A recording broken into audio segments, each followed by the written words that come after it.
अस्सलामु अलैकुम वरहमतुल्लाहि वबरकातुहू। जी डियर मेंबर्स, आज हम करने जा रहे हैं सूरत अल-बक़रा की आयत नंबर 27 का नेक्स्ट पोर्शन करने जा रहे हैं इंशाअल्लाह।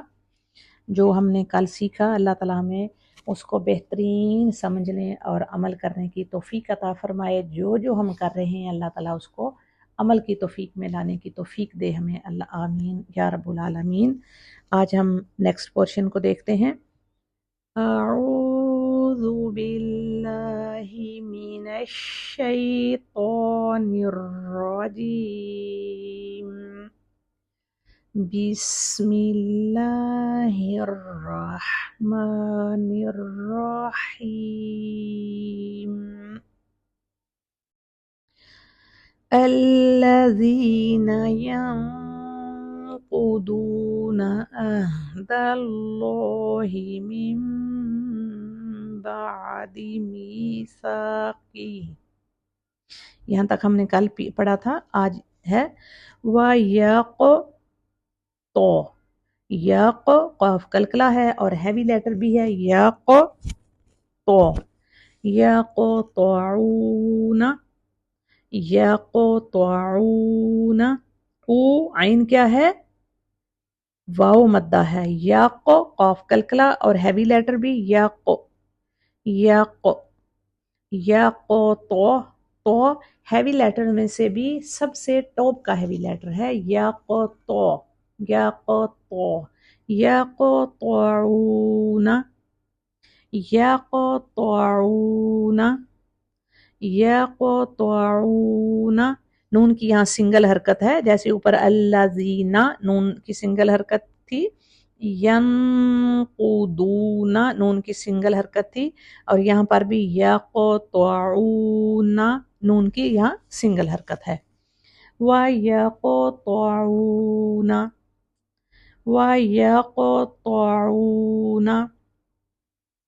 मा मीम को ऊपर आप मत देख रहे हैं ना। मा अमरल्लाहु मा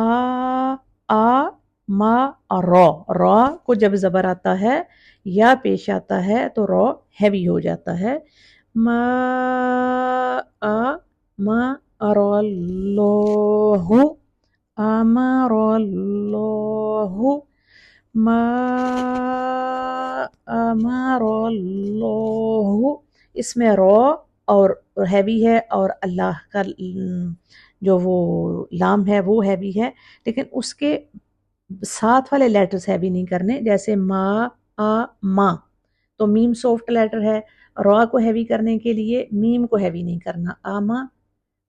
मा मीम को मो नहीं, मीम तक हम आराम से सॉफ्ट जाएंगे।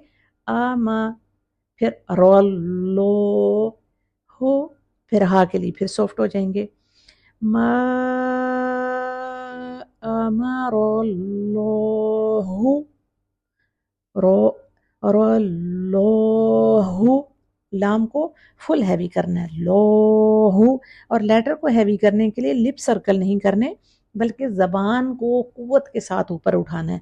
आमा रॉ के लिए भी जबान ऊपर उठेगी, रॉ मोटा हो जाएगा, और फिर रल लो के लिए भी जबान को फुल कुव्वत के साथ ऊपर उठाएंगे और साउंड हमारी हैवी हो जाएगी।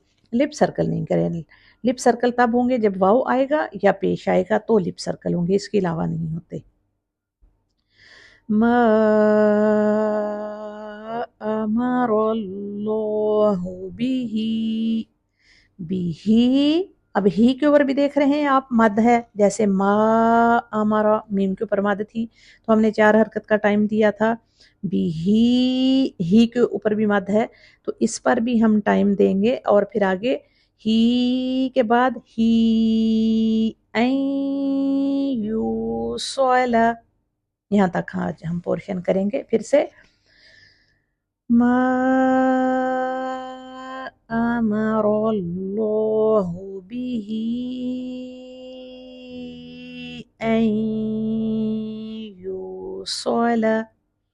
अगर यू ला यहाँ पर रुकेंगे, और अरबी का रूल है कि लास्ट लेटर जहाँ पर आप रुकते हैं लास्ट लेटर को साकिन करना है। तो अगर हम यहाँ पर स्टॉप करते हैं, वक्फ कर देते हैं, तो लाम को साकिन करना होगा। फिर से मा अमरल्लाहु बिही अन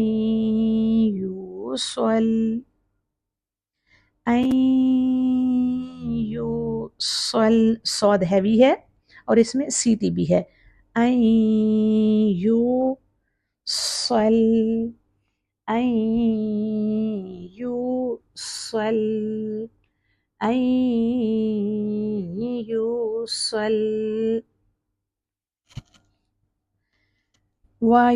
वयक़तऊन, यक़ता कता करने से है, कता हम कहते हैं ना, कता ताल्लुक करना, ये कता करना उसी मीनिंग में, कता करना तोड़ना, कता कर देना। वयक़तऊन मा अमरल्लाहु बिही अन युसल वयक़तऊन मा अमरल्लाहु बिही अन युसल। काफ को आप ऊपर देख रहे हैं ना, ब्लू साइन है, तो ये कलकला की वजह से है। कलकला को क्लियर करना है। तो को फुल हैवी, वयक़तऊन मा अमरल्लाहु बिही अन युसल वयक़तऊन मा अमरल्लाहु बिही अन युसल। अगर आपको लगे कि ये पूरा पोर्शन वैसे तो छोटा सा एक सांस में हो जाता है, कि एक सांस में नहीं हो रहा, किसी की सांस बहुत छोटी भी हो सकती है, तो फिर हमने वक्फ करना है। जहाँ पर हम वक्फ करेंगे तो लास्ट लेटर को साकिन कर देंगे। तो एक वक्फ भी सीख लेते हैं। वयक़तऊन मा अमरल्लाहु बिही, बी पे हम वक्फ कर सकते हैं, तो बी ही नहीं पढ़ेंगे, फिर हा को साकिन कर देंगे। फिर से वयक़तऊन मा अमरल्लाहु बिही अन युसल। अगर आप यहाँ पर रुकते हैं, फिर से रुकने का एक दफ़ा फिर देखते हैं। वयक़तऊन मा अमरल्लाह, यहाँ पर भी रुक सकते हैं, लेकिन फिर वो लास्ट लेटर साकिन करना होगा जहाँ पर रुकना है। फिर माँ से शुरू करेंगे। मा अमरल्लाहु बिही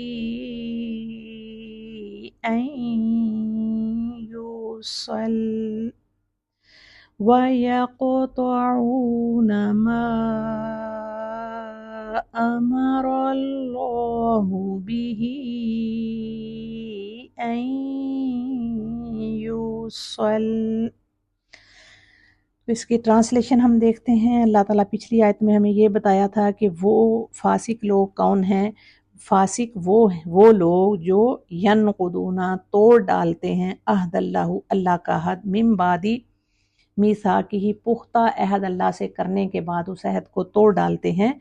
और नेक्स्ट उनकी सिफ़त अल्लाह ताला बता रहे हैं, वयक़तऊना, और वो तोड़ देते हैं, क़ता तलकी कर देते हैं, मा अमरल्लाह, जो अमर दिया था उनको अल्लाह ने, बिही, इसको, अन यूसल, कि इसको जोड़े रखो। जिस काम को अल्लाह ताला ने, उस चीज़ को वो तोड़ देते हैं, जिस चीज़ को जोड़े रखने का अल्लाह ताला ने हुक्म दिया था। ऊपर अल्लाह ने बताया कि वो अहद जो अल्लाह से करते हैं उसको तोड़ देते हैं, और यहाँ अल्लाह ताला ने बताया कि जिन रिश्तों को अल्लाह ताला ने जोड़े रखने का हुक्म दिया था उसको क्या करते हैं, यक़तऊना, तोड़ देते हैं। تو یہ قطع تلقی کے معنوں میں ہے۔ تو اس کے بارے میں حدیث اس کا مفہوم اس طرح سے ہے کہ قطع تلقی کرنے والا قرابت کے رشتوں کو توڑنے والا قیامت کے دن جنت میں داخل نہیں ہو سکتا۔ اس آیت میں فاسقوں کی پوری تعریف پچھلی آیت میں بھی بتائی تھی، اور دوسری بات یہ اللہ تعالیٰ نے بتائی ہے کہ جن رشتوں کو بالخصوص جو رحم کے رشتے ہیں ان کو جوڑے رکھنے کا، ملائے رکھنے کا اللہ تعالیٰ نے حکم دیا ہے، اور ان کو وہ توڑ دیتے ہیں۔ وہ رشتے جو بندوں کے ساتھ ہے، ماں باپ کے ساتھ ہیں، بہن بھائیوں کے ساتھ ہیں، جو یعنی رحم کے رشتے ہیں، جو رحم کے رشتے ہیں، قرابت داری توڑنا آپ کو پتہ ہے گناہ کبیرہ ہے۔ تو ایک حدیث ہے، حضرت ابو ہریرہ رضی اللہ تعالیٰ عنہ نے فرمایا کہ رسول اللہ صلی اللہ علیہ وآلہ وسلم نے فرمایا کہ جب اللہ تعالیٰ ساری مخلوق کو پیدا کر چکا تو جو رحم ہے وہ مجسم بن کر کھڑا ہو گیا اور اپنے رحمان پروردگار کی کمر تھام لی، اور اللہ تعالیٰ نے اس سے پوچھا کہ کیا بات ہے، کیا کہنا چاہتے ہو اے رحم؟ تو رحم کہنے لگا اس بات سے میں تیری پناہ چاہتا ہوں کہ جو لوگ مجھے کاٹ دیں گے، یعنی قرابت کے رشتوں کا خیال نہیں رکھیں گے۔ تو اللہ تعالیٰ نے فرمایا کہ کیا تو اس چیز پر راضی ہوتا ہے کہ جو تجھے توڑے میں اسے توڑ دوں، اور جو تجھے جوڑے میں اسے جوڑ دوں؟ تو رحم کہنے لگا اے میرے پروردگار میں اس بات پر راضی ہوں۔ تو اللہ تعالیٰ نے فرمایا کہ ایسا ہی ہوگا۔ اسی آیت کی وضاحت میں اللہ تعالیٰ نے ایک اور جگہ پر بھی فرمایا ہے کہ وہ لوگ جو تم رشتوں کو کاٹ دیتے ہو اور اس طرح سے زمین میں فساد برپا ہوتا ہے، اور اسی کے متعلق رشتے توڑنے کے متعلق میں یہ ایک اور حدیث بھی ہے کہ جو قطع تعلقی کرتا ہے وہ جنت میں داخل نہیں ہو سکتا، اس کے لیے سمجھیں کہ جنت پر نو انٹری کا بورڈ لگ گیا ہے۔ تو دیکھیں کتنی ضرورت ہے اس دور میں، کتنی زیادہ قطع تعلقی جو ہے نا عام ہے کہ سکے بہن بھائی، رحم کے رشتے کیا ہیں کہ جو رحم سے، یعنی جو دادی کی طرف سے ہمارے رشتے ہیں وہ رحم کے رشتے ہیں، جو نانی کی طرف سے ہمارے سارے رشتے ہیں وہ رحم کے رشتے ہیں۔ تو دیکھیں دوستوں کے ساتھ تو پھر بھی ہماری بن آ جاتی ہے، لیکن رحم کے جو رشتے ہیں کتنی دیر کے بعض لوگوں کے رشتے ہیں کہ کئی سالوں سے میری بہن سے یا میری بھائی سے یا میرے رشتوں سے بات ہی نہیں ہو رہی ہے، تو یہی قطع تعلقی ہے۔ ہاں کبھی کبھی یہ ہوتا ہے کہ بہت زیادہ کلوز ہمارا مزاج نہیں ملتا، ہاں بہت ہر وقت آپ کلوز نہیں رہ سکتے کہ نہیں آپ کا مزاج ملتا، لیکن آپ قطع تعلقی اتنے حد تک رہیں کہ قطع تعلق نہ کریں، خوشی میں غمی میں حال پوچھیں، لیکن قطع تعلق جو اگر کریں گے تو دیکھیں اللہ تعالیٰ نے فاسق کی نشانیوں میں بتایا ہے۔ تو آج سے انشاءاللہ ہم اس بات پر عمل کریں گے، دیکھیں گے کہ کیا میں نے تو اپنے رشتے نہیں توڑے ہوئے، اگر میں نے توڑے ہوئے ہیں تو میں کیا اس کیٹیگری میں ہوں؟ کیا میں اس وجہ سے جنت میں نہیں جا سکوں گی؟ استغفر اللہ استغفر اللہ استغفر اللہ۔ جب میرے رب کا حکم آ جائے تو میری اپنی مرضی ختم، کیونکہ میں نے جنت میں جانا ہے۔ رشتے توڑ کر اگر نو انٹری کا بورڈ لگا تو پھر میں تو کسارے میں پڑ گئی۔ ہم نے اپنے آپ کو پوچھنا ہے، اللہ تعالیٰ ہمیں ہدایت دے، ہمیں عمل کی توفیق دے، ہمارے لیے اللہ اپنے احکام آسان کر دے، عمل کی توفیق عطا فرمائے۔ وآخر دعوانا ان الحمد للہ رب العالمین، والسلام علیکم ورحمۃ اللہ وبرکاتہ۔